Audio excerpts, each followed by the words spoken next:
Hello and welcome to the Permaculture Mind podcast, where we talk about permaculture people and projects. We have Colin back on. Colin, you were on episode 4. Four. Four. So that's nice to have you back on. It's a pleasure to be back, Cormac. And I've got to be honest, it's the only second podcast I've ever been. Yours being first, and now the second time. Here we go. Yeah, you need to get yourself out there. So, do you want to just give us a quick 30-second intro for those who haven't seen the first episode?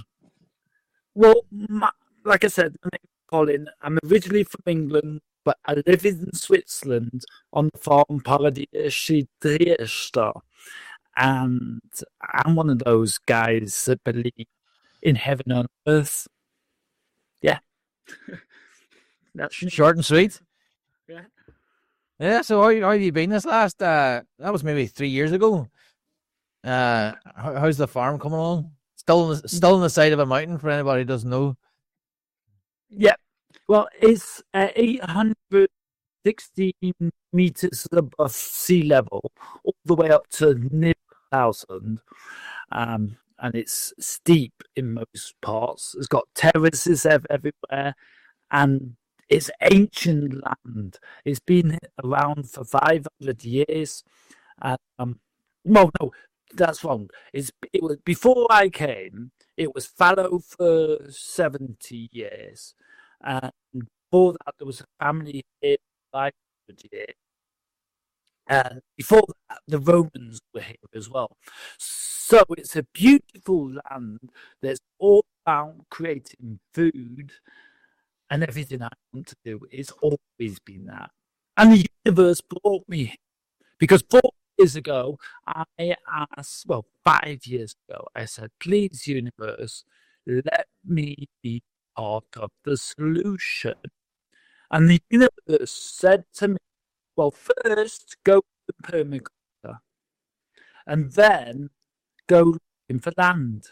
And it brought me here. I got lost, and now I found myself living on the side of a mountain. It's not a bad place to be found. No, it's beautiful. It's like I say, it's a paradise. It's my paradise. And the question was, how's it been going? Now, in life, I've had lots of chapters, but the present chapter I'm in is the most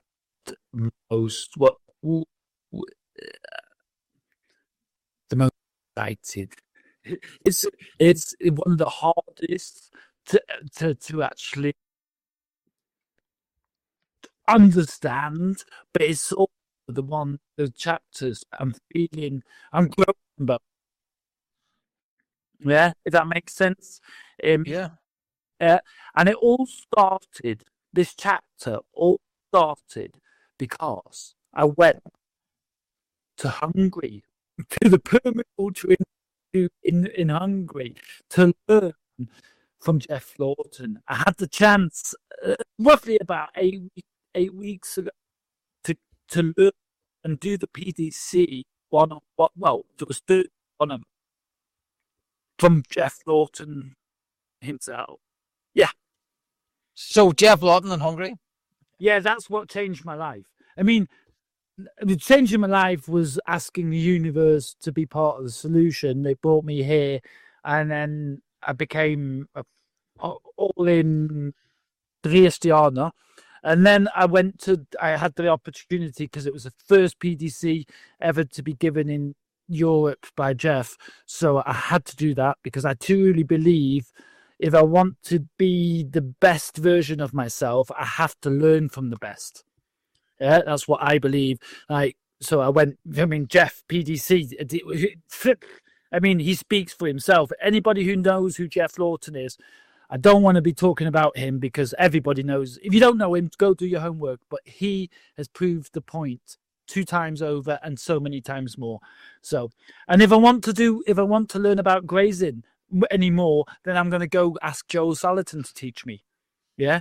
Yeah, I want to learn from the best because I want to strive and I want to play with the big boys. So I came back learning from one of the best. And also, I mean, oh, wait, I've got to tell you, I met so many amazing people on this course. For example, I met Liam, and Liam is I would like to call him Lord Liam because he's a proper lord from England, and he's got an amazing project in France which he's doing for his whole family. He's bringing all his family together. And when I listened to him and what his project is and the level it is, I said, you've got to know Eleanor Todini, because I've been watching your podcasts from the beginning and I got to know Eleanor through you, who she also came to Switzerland. And I said, Liam, you got to get in touch with Eleanor because the two of you're made for high society. That's what it's all about. Yeah. Because I mean, Eleanor, she's a princess. I mean, and Liam's but anyway, and I met, Cormac, you got to get in touch with Romania. Emanuela from Romania. The work she's doing in Romania is amazing. And then there's Christoph from Austria. And Christoph from Austria, and didn't know this before I met him, he is the last European teacher that learned to be a teacher from Bill Mollison himself. So Christoph, I get, he's definitely worth looking up. And then, I mean, the whole permaculture Institute of Hungary. I mean, Istvan, the boss of that, I call him the Holy Pirate. The people who work for him, I mean, there's Gabor. I mean, Gabor's a Jedi master. He is amazing. And then they've got Peter. Peter is I learned so much about animal care from him. His animal care is beyond this world. And then and there's Paulie. Paulie, I mean, I love rocket fuel ovens and all the work you can do with cob, yeah, making ovens and everything. But Paulie, he's an artist. Paul from Hungary, this guy is an artist. Wow! If you want a rocket fuel oven, then you got to get in touch with Paul. And then who else did I meet? Oh, so many young people as well. They've got great futures ahead of them. Oh, I'm telling you, it was such an experience. So I came home full of energy, full of confidence, and full of yay, Claudia, we're going to change the world because there's other people. I had, like, for example, I know you've seen it, Cormac, but I had a conversation with Jeff, an early morning conversation. We went for a walk and I asked him about how to solve the world problems. And I realized, wow, there's actually people working on it, not just talking about it or complaining about what's going on. They're actually doing it and they believe in the same thing as I do. So I came home and to know now soon to be ex-wife, I said, we're not alone. I'm not the only idiot who thinks of that. And there's geniuses that think just alike. And she says, no, Colin, no, you're crazy. You're not that. You're not allowed to play with the big boys. So one thing led to the other. I got really, really frustrated. And now we're going through a process of splitting up. And I'm trying to fight for the responsibility to keep my land or keep the responsibility for Dresda, because I know no land belongs to us. Yeah, the land belongs to the universe. So if I do get to keep the responsibility, I will be turning it into the Permaculture Foundation of Switzerland, and land will belong to itself, and it's then open to a community. I want to build a community of at least 11 people, and that is where I'm at right now, in the middle of battle, in the middle of a situation where I didn't know I need, but it's Yeah, you're in the trenches.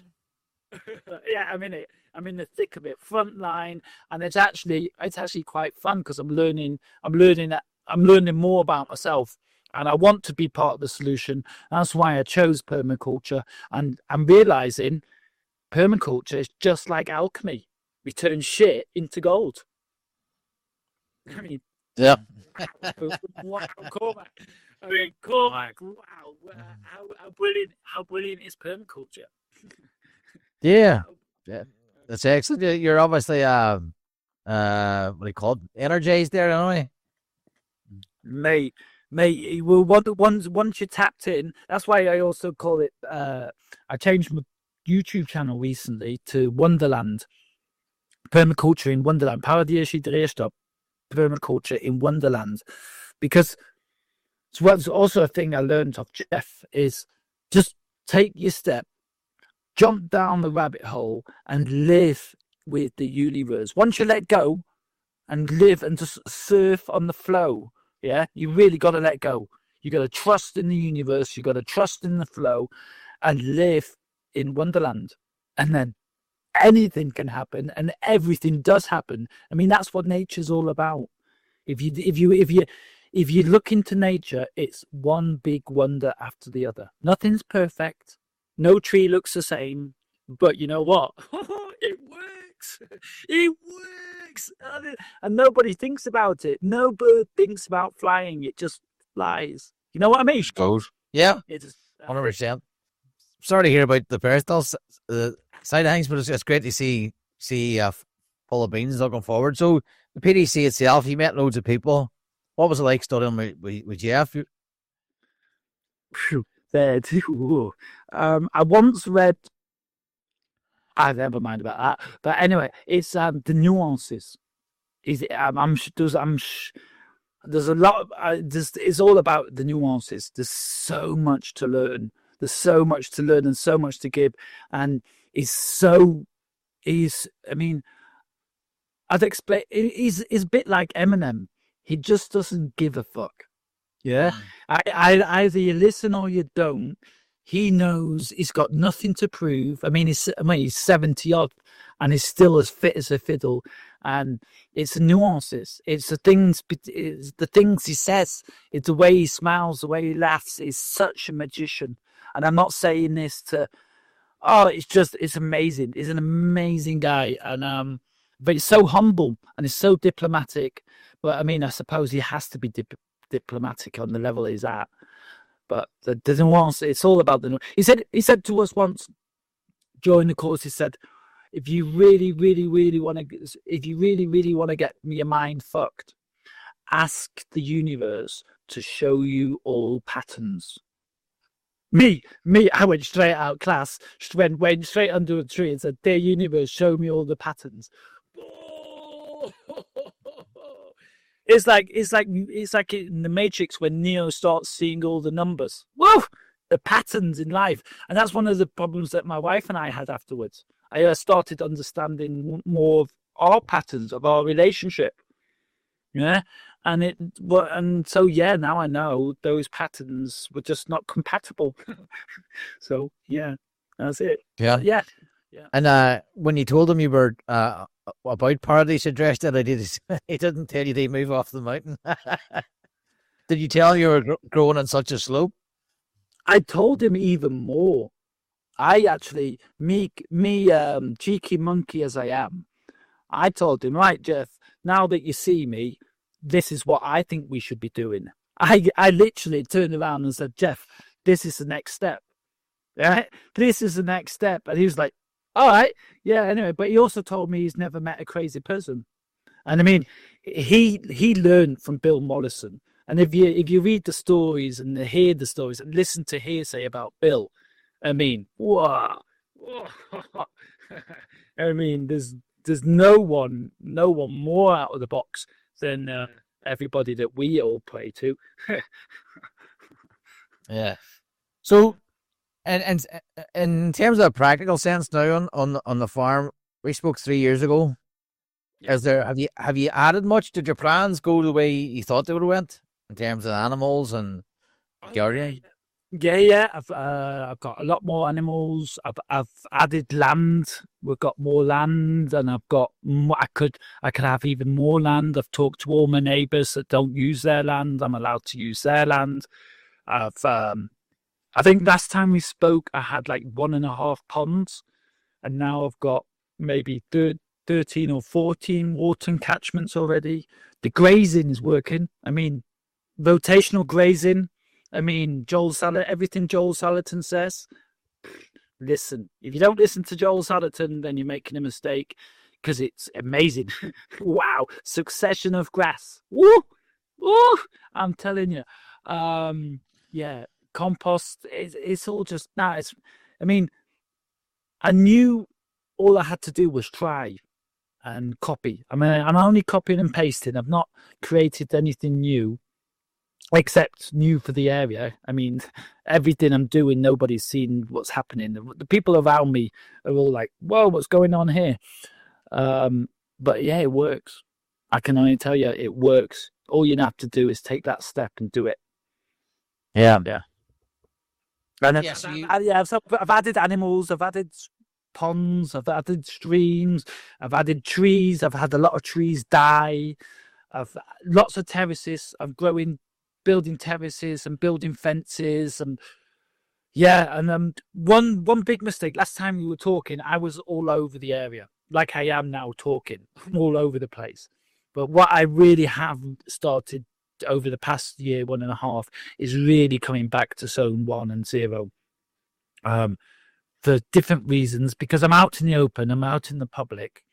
So I need the public to see the difference, because if I'm building something up on the hill, nobody's seeing it. And it's important that people see it, but also my energy is so important, and I've got so much to do. I'll never be finished. So it's important to get the gardens around the house finished first. Yeah. So when you say in public, there's a hiking trail through the middle of Paradise Drift in there. Yeah, that's part of the design. It's always been there. The hiking path has been here before we were here. So we got a bar, and in the design. Well, on a nice average Sunday, 150 people at least walk by. Wow. Yeah, and since everything started going, I mean, recently I've been in the newspaper twice, not because I'm doing everything illegal. I don't have any business. I don't have any permits, Cormac. I'm just doing. In the very beginning, I asked for permission, and they all said, "Who are you? Permaculture? What's that? Jog on, fucking hippie you are. You're crazy. We're not even interested." Right? So I said, all right, fuck you guys. I'm going to do it anyway. Right? And I do everything, literally. I don't ask anymore. I tell them on my YouTube channel, every Sunday they get a video. So it's content. Yeah, if they don't disagree, then you agree. So that's the way it works in the world. I tell them the truth, and I just do. So, but recently I've been in the newspaper, had the double page, all about the project. And then when it all happened, when all shit up, the shit hit the fan between my wife and I, the newspaper called me and said, "Can we help you, Colin? Please, can we write an article about you? Because we want you to stay. We want you to win. Because what you're doing is amazing. You're changing." Because when I came, it was, like I said, it was fallow. Everything was falling apart. And it still is. I mean, I need millions, to be honest, to get it all to the point where the design that I've got in my head is going to cost me 2.5 million, 3 maybe, if I'm paying all professionals. What's that, Swiss francs or? Yeah. Well, I'm in Switzerland. Or just we have a global audience here. I'm trying to do the conversion here. So Swiss francs to euro is more or less 1-to-1. I'm still very happy that Switzerland hasn't joined the euro. Please do never do Switzerland. If anybody from the Swiss government's watching, don't join the euro. Don't. Yeah. And in pounds, I don't know what the pound is worth at the moment. Yeah, it's come right here at 2.8 million. Yeah, so 2.86 million. So it's more or less 1-to-1 as well. Yeah, there's not much in it. So 1-to-1 as well. US dollars, I just recently transferred $800, which was about 640 Swiss francs. So I reckon I could easily, Cormac, spend 2.4 million. Easy. No problem. Yeah. Easy. Yeah. Switzerland's expensive as well. But in the meantime, I'm as skint as a skin. I don't know. I've not got a penny to my name. I've got nothing to my name, but I just carry on. And I just carry on, and I just do, and I just do, and I just do because you got to keep walking, mate. Walking. That's all it's all about. Not just talking, walking. Yeah, keep going. And what's been the biggest challenge farm wise over the last 2 or 3 years? The sun we have, and the wind. The sun and the wind, because we have 300 days of sun a year on average. And the wind we have. You can set your alarm clock by the wind. I mean, during the summer, it's actually quite nice because it's nice and cool. When the wind blows, it takes the temperatures down. But yeah, so getting the water in the ground and building shade, and yeah, the wind breaks is one thing I'm building on now. Yeah, but I've started the water. I've started on the I think never on the east side. I've started my waterworks. That's where I'm working on my waterworks. I learned during the PDC. I did that by intuition, but I learned on the PDC that's where the fire's coming from. So that's perfect. I've got a fire protection already set in place. But the way the wind mainly comes from the west, and that's what it's drying up. So now what I'm doing is building windbreaks on the west side. Yeah, and also, and yeah, just the hardest part is discipline. Self-discipline is also a big thing. Yeah. Getting up every morning, even when people laugh at you. Getting up every morning when, today I want to, you know what? I just don't want to do anything today because my back. Oh, yeah. That beating yourself. I wouldn't say cheating yourself, but making it make sense. Yeah. And that's a hard thing. I mean, like my relationship, that's why it's come to an end. There was one of the biggest things, the problems we had is we were working against each other. Yeah. Looking back at our patterns and what was going on, we were working for each other. She was in the valley earning money to pay me to get through, but it was always the bare minimum because we didn't want the same things. Wind, sun, and so water's definitely something, and that's what. But I mean, let's be honest. What's the first thing you should do when you start a project? Sort out water. I mean, if it doesn't make sense, then you learn about it.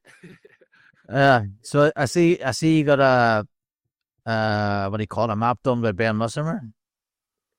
Sorry, what was it? Yeah, what was that? Sorry, I missed that question. I see you got a map done by Ben Musselmer. Was it Per River Eagle? Yeah, that's why. Yeah.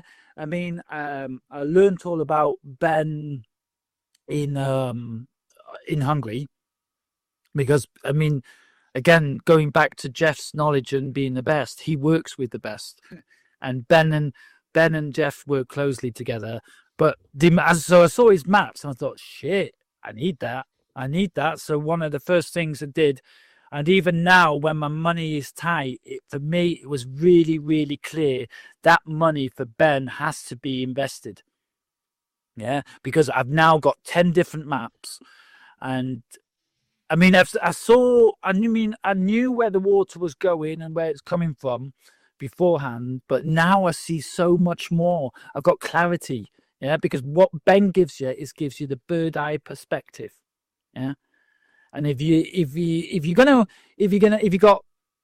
invest money, invest it in Ben, because what Ben has is bird eye perspective, and he's a great guy as well. I mean, he's such the email. We've never actually spoken or met, but the emails, it's just a joy. I mean, he's just wow.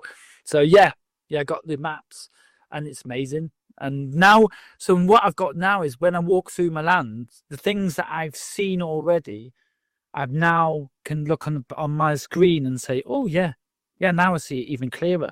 And so I now know where the road is going to go. I know how to make the access. I mean, not because he told me, but because he showed me the maps. Yeah, he gave me the bird eye.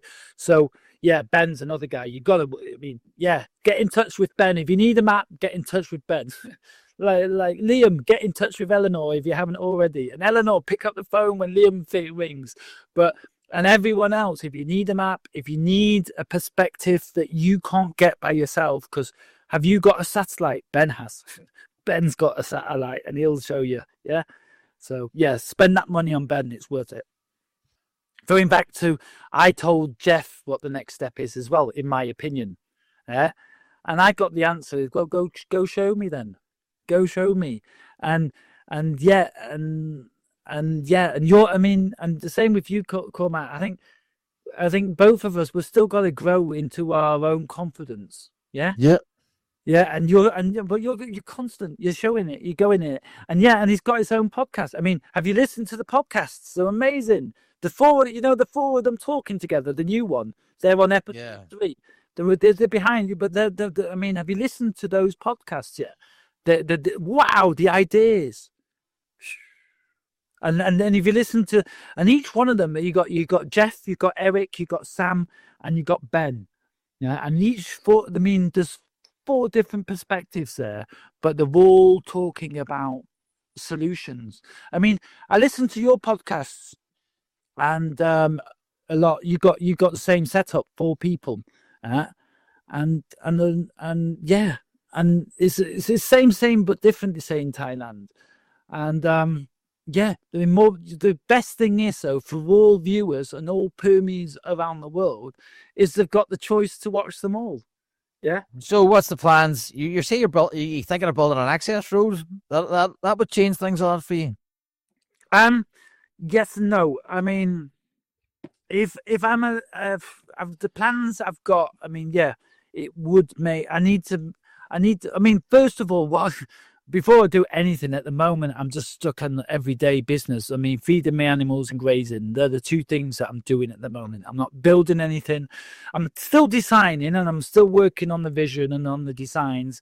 I've just started learning to use Affinity. Did you know Affinity is now free? It's a free program. You can download it for free. Yeah, I posted that on my school there the other week. I've been messing about with. Have you messed about with the AI on it? No, because that costs money. The AI on it. Yeah, so I have Canva. Yeah. So I have to. Alright, should you pay for Canva? Not at the moment, no, because it's. Alright, so I'm paying for the Canva. Yeah. I've been paying for it anyway, and then I basically got the AI to generate a greenhouse. Yeah. And then it generates like a real life greenhouse that you can place, and then I was like, generate a fire pit. And now you can put your fire pit into your drawing. So what were you saying? You're learning the drawing Affinity? Yeah, well, I am practicing because at the moment I've got my designs, some of them, like my water design I've got. And now I want to transfer my water design, which is for the whole land. I want to transfer it now with the maps I've got from Ben as well, because I want to be able to present it to the local authorities, because I'm here. I want to be loud. Yeah. So I want to be able to have something to show as well. So I'm working on that. That's the only thing I'm building on trying to use Affinity. But yeah, it's well, if you want, I can spend an hour with you. If you need any help with, I can give you a hand, lad. Yeah, I mean, yeah, even better, Cormac, if you said you got about 10 hours and you could do the design for me. I've got the vision. Let's work together and save some time. And someone puts it. If someone says, Colin, I'm coming round and let me show me your design. Let me put it on paper for you. Then I'm happy to do that. Because at the moment, I'm not building because at the moment I'm waiting for the courts to decide if I'm allowed to stay or not. Yeah. And I can't do any more than just learn at the moment and the everyday. I've got the agreement with the universe, the everyday stuff that I have responsibility for my animals. I'm doing that. And I'm prepared for everything. If I lose it because I can't have a rose war, I can't pay thousands and thousands to fight, and I need full permission and I need full responsibility for the land. But if I can't get that, then yeah, I might have to call it a day. We'll see. And so You yeah, know, yeah, I might have tenors, but we can see. We'll come to some sort of arrangement. Try and get that done for you if you want, but we'll wait. Do that down the line. yeah. Uh, I mean, yeah. To be honest, again, I need the first. I need the 100% guarantee from Swiss law and Swiss contracts that I have the permission, because I don't want to waste anybody's energy at the same time. You know what I mean? yeah. So I know it was worth spending the money on Ben. I definitely know that, and I know it's worth getting up every morning to feed my animals, because it is all about animal care, and keep on going. I mean, I'm still building. I'm still building terraces. I'm still preparing the gardens.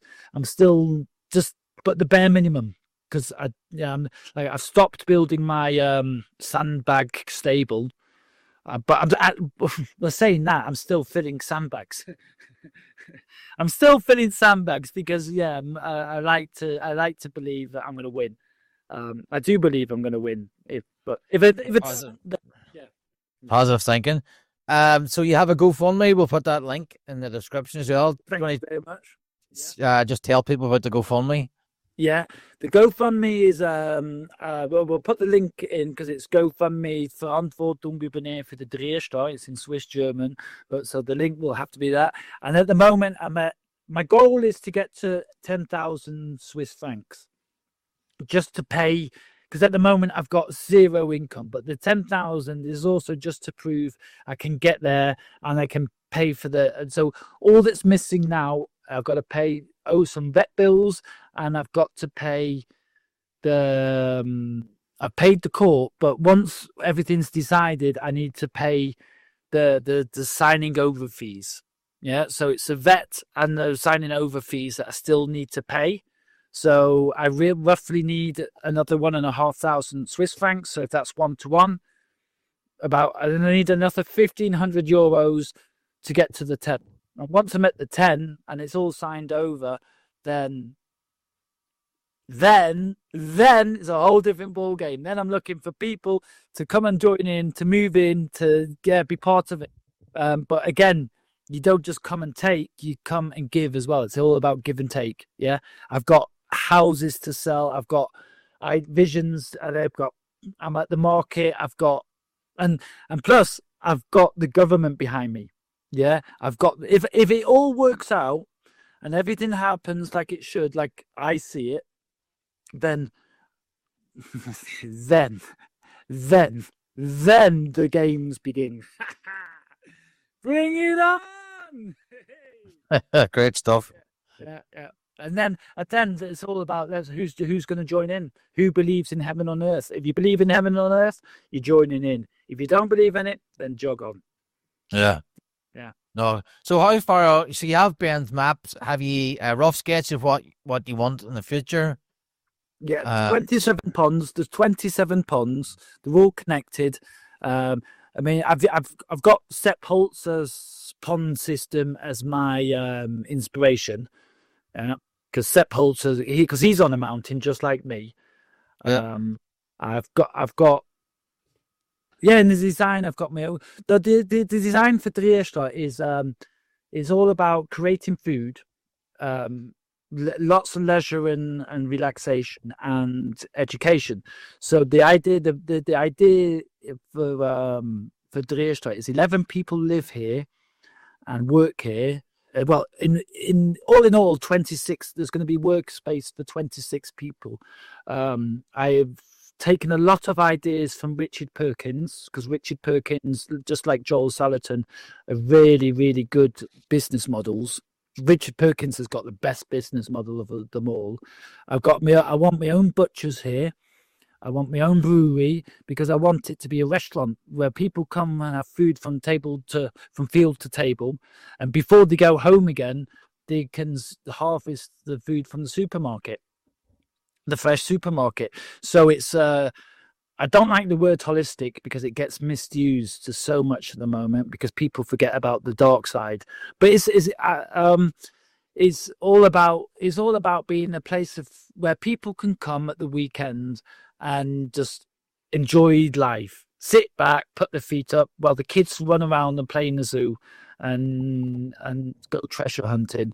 And during the week, I want school classes up here, and we built a peace circle. I don't know if you Yeah, seen that. yeah, we built a peace circle.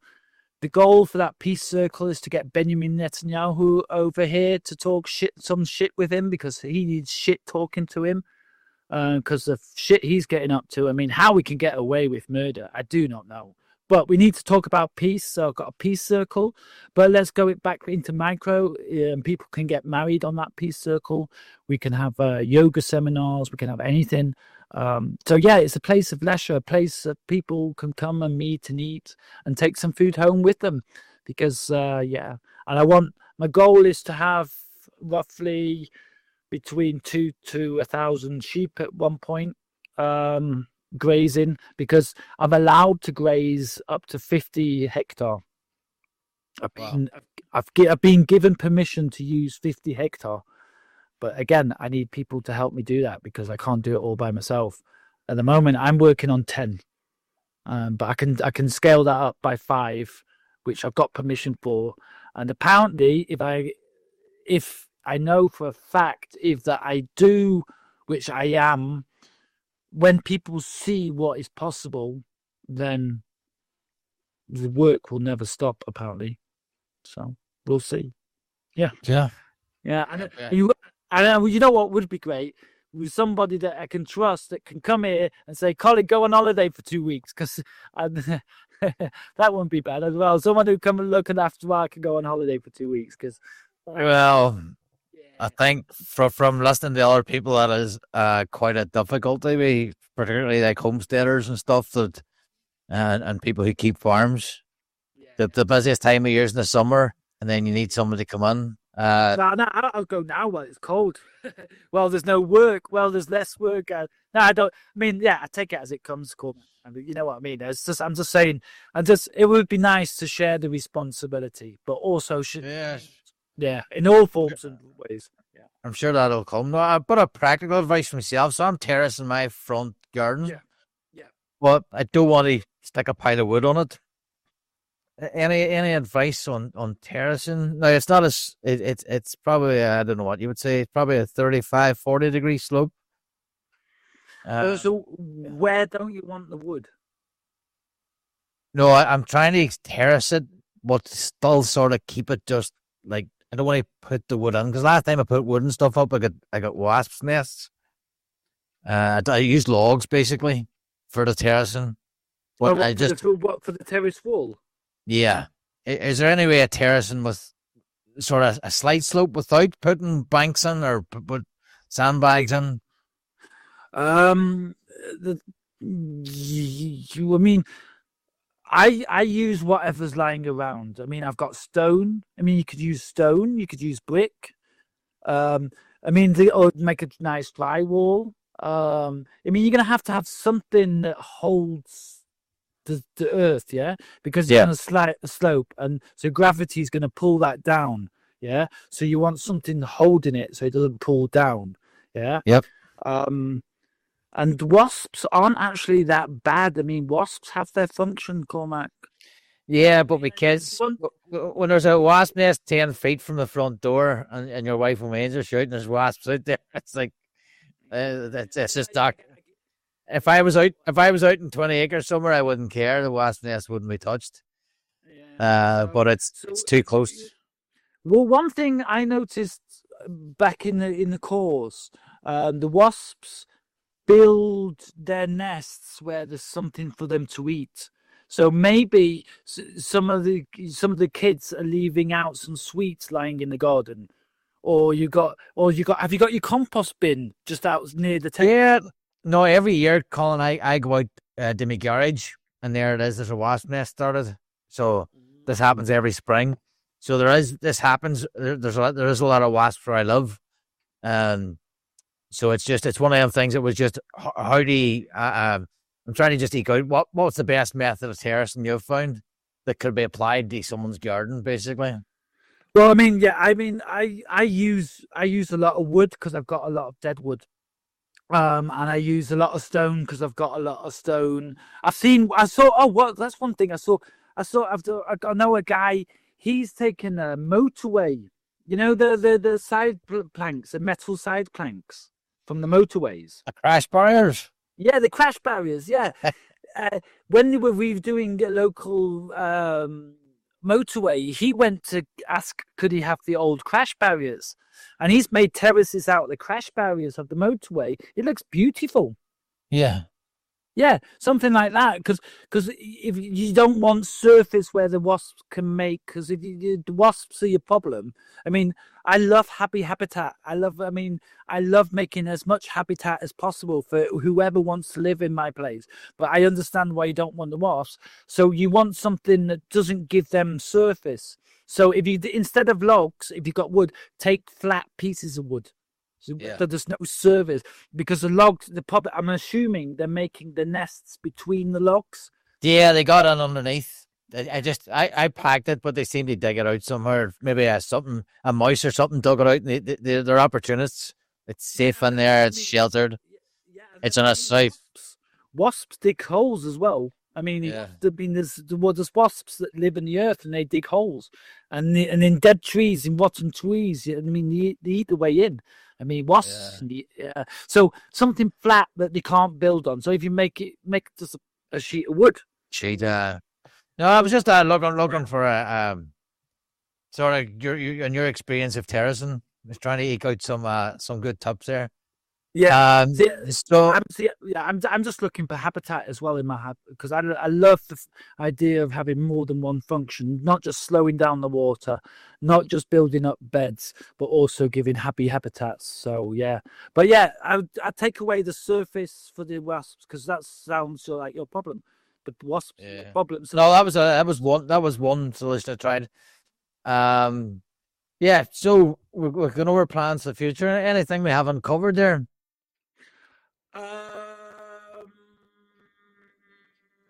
No. I mean, no. I think all I want to say is, oh yeah, there's one really, really, really, really, really cool guy that I want to talk about. I can't think of his name though, but it's coppice. He's all about coppice, which chopping trees at the half level rather than cutting them out. He's coppicing, and I saw him on what's his name, Brian. There's a guy who does podcasts on YouTube called something Brian, and he was on this island. I think he's in Sardinia, but this guy is all about coppicing.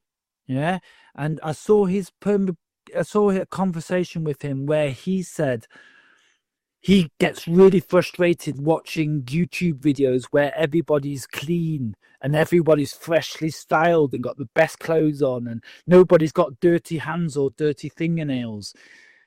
Let's just be real, people. Let's just be honest and real about it. We don't have to look good.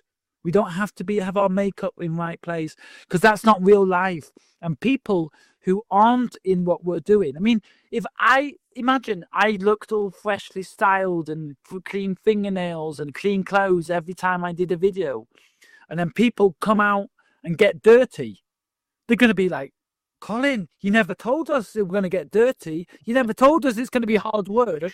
You made it look so easy. But, oh, man, my back, my dirt, and a stink. Whoa. You know what I mean? Let's please be honest. Please be honest. Show more mistakes. Talk about your mistakes. You know what I mean, Colin?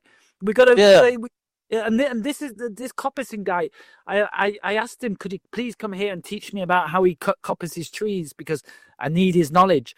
Really, he's brilliant. He's only a young guy, but nobody knows him. He's not famous at all. I saw him by coincidence. But what he said, that's so important. Yeah, your fingers get dirty. It's hard. It's sweaty. No one thanks you for it. Nobody gives you an applause. The only feedback is watching the grass grow and listening to the bird things. The more the birds come, make that happy habitat. Don't make it about yourself. Don't make it about yourself. That's one thing here in Switzerland. I was in the Swiss permaculture organization. Yeah. I said, all right, I put my hand up. I was a part of the organization, but I had to leave again because it was too much about egos. It was too much about earning money for themselves. That's why I met Eleanor, because Eleanor came for a week and we toured around Switzerland for a week, Eleanor and I, and she was giving talks to everybody, and I went with her to translate. But I did it for Eleanor, and I did it for the people. I mean, obviously, I talk what I talk. You believe me or not, but don't do it for yourselves. Don't, because the work isn't work. It's too hard. It's too dirty. It's so it's too rough. Don't do it for yourselves. Do it to be the solution, or don't do it at all. Let someone else do it. Pay. Yeah, there's enough designers and there's enough people who are ready to implement it. Go pay Cormac. If you don't want the hard work, if you don't want to get dirty, ask Cormac to do it, or ask me, or ask someone else, because there's enough of us who are looking for work. And also, while I'm talking, we don't need any more designers. There's a lot of them already. We need more people on the ground. We need more people getting dirty. We need more people with shovels, pickaxes, and fuck the rules. Don't ask for permission. Just get it done. Sack Vice. If you want to learn about water, ask Sack Vice. He'll tell you. Just get it done. The fines are cheaper than the permission. And because they don't understand what you want, they're going to say no. So just get on with it. Go for it. Honestly. A non-permaculture related one. Have you heard of Colin Crawshaw? He's a guy that he basically he lives in a semi-detached house in England somewhere. Yeah. And what he did, he basically dug a tunnel underneath his house to his shed and had a man cave underneath the shed. It was a fully blown bunker. Yeah. And what he did was, because when he was applying for planning permission, he couldn't explain it. Yeah. So what he did was he dug the tunnel and then said, "Here, look, here, I've done it." And then they could see that it was safe, and they could see, and then they give him the planning permission retrospectively. Exactly. And that's it. So because it worked. So maybe there's something on that I just basically, if you try and explain to them, the ears go over, but in England as well, same here. As soon as you do something, you can ask, and they'll just make it awkward for you. Yep. But then once they do it, they've no choice but they go and actually look at it and inspect it. Now, I'm not advising anybody to do that. That was Colin's advice. But I'll take responsibility for it. Civil disobedience, if you're doing it ethically and you're doing it for the good of nature, do it. Civil disobedience, I will say all day long, but make sure it's ethically. I'm not talking about selling drugs. I'm not talking about selling children or doing anything bad or evil. I'm talking about helping nature. And so it's God's law over local bureaucrats. Yeah, universal law all day long. Fuck the bureaucrats, because they've not got a clue, and you know what? Let's go back to them let's take away the title. They're just human beings, and most of them are overworked, underpaid, and I mean, look at our civilization. How many people are happy in their job? Yeah, no, but I have a particular dislike for these people that work themselves, and they work their way into these positions of power for a reason. But most of the time, the people in power aren't even the ones who are saying no. It's the people at the desk, the receptionists. They're picking up the phone, and they've just got the order: say no to everything. No. Remember Little Britain? The computer says no. Computer says no. The computer says no. Yes. Fuck permission, go for it, do it. I'm not the one who says that. There's a lot of people who says that. I mean, listen to Sack, just do it, yeah. And like I can say out of own experience, like I said, I've been doing it for 3.5 years now. I did ask for permission in the beginning. They called me crazy, and they weren't interested. And now they're putting me in the newspaper. You know what I mean? Yeah. Yeah, because you've done the work. You've put the sweat equity into it, and you can see that. You can see it. That's it. You can see the difference, even if you don't know why it's happening or why would that guy up on the hill do all this work for nothing? For nothing. I'm paying to do it. I'm paying. I mean, at the moment, I'm begging to do it, literally. I'm begging. I need your help. Please support me in my growth. But don't ask. Do it. Yeah. Yeah, great stuff, That- Colin. That's it, Cormac. I think. Yeah. Yeah, so we have just a few things here. We have our own school where basically we have a few courses on introduction to permaculture. We have a small community there growing. Basically, you can chat about the podcast. We have a Friday night chat where we have a beer, a cup of tea. But late for some people, but it's 9 o'clock on a Friday night UK time. Where we put the worldly rights, have a cup of tea. Now it's hit and miss whether people turn up at the minute, but they're quite enjoyable once a few people turn up. And I'm also accepting clients on at the minute for consults. So if you could join that school, there's a document there as well, which will help you look at your land. It's $27. It's just questions that I would ask a client, like how many hours a week would you have, what your energy levels are, and these are questions you might not think about, but it'll help you look at your land and basically assess whether it's a small garden. It'll reframe it better than if you just said, I want to grow food.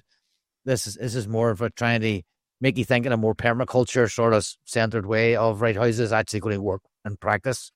So that's over in the school. If anybody wants to go there, and we are accepting clients, you go to vinepermaculture.com. We're taking on now. The winter's a great time to do your design. Has the snow hit you yet, Colin? No, but I had frost this morning. So This morning, yeah. And particularly for homeowners or landowners, everything slows down. It's not farmers. Colin keeps going 24/7 no matter what. What's around? No, I do sleep. I sleep. I do. Yeah, and I do. Yeah, I do force myself to have quiet days as well. It's important. But taking a rest is part of the job. It's part of the job. Part of the work is having a rest as well. It's important. Yeah. Don't put yourself out. And if you want to keep up with Colin's adventures, you've been doing daily Facebooks and Instagrams recently. Yeah. I've started talking shit daily because I've got things to say. And otherwise, my YouTube channel is Paradia Shitriesta, Permaculture in Wonderland. Please do subscribe, like, and leave as many comments as you can because it helps. And Cormac, let me just say, I appreciate you so much, not just for having me as a guest, but for the fact that you never give up, Cormac, that you keep on going. You've been at it longer than me and you make the world a better place. You do, Cormac. You are a special person. And anybody, all of you big boys and girls out there, give Cormac a chance. Give him a chance. He's worth it. Yeah, he's not gonna do you any harm, and he's not gonna take anything away from you. He only wants to play with you. All right, Cormac. You are the man. He's the map of Ireland. He is. Cormac is the real deal. Cormac. I know. I see his heart. I see his pattern. He's the real man. Cormac. That's the man. Colin, thanks very much. That's that's a great endorsement. Thank you. Guys, we'll see you next week. Thanks, Colin. Right, we'll go back. See you all later. Thanks for listening. Thanks for your attention. Goodbye. And don't. Something I learned off Jeff. If you're not having fun, you're doing something wrong. See you guys. Bye.